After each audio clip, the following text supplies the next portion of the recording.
Pero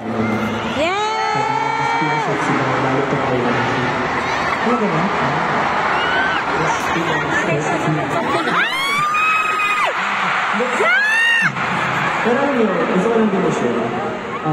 Since kick-off din naman talaga. Naalala ko lang,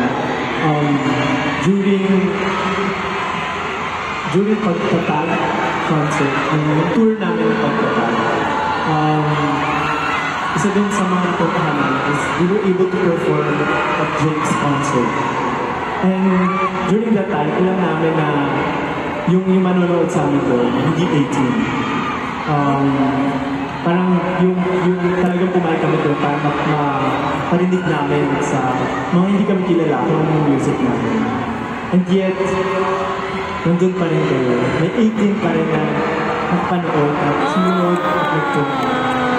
And even though sobrang dami ng tao na hindi kami kilala, kita-kita namin kayo.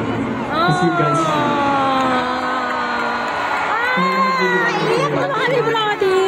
Itong sunod na kanta namin para sa inyo.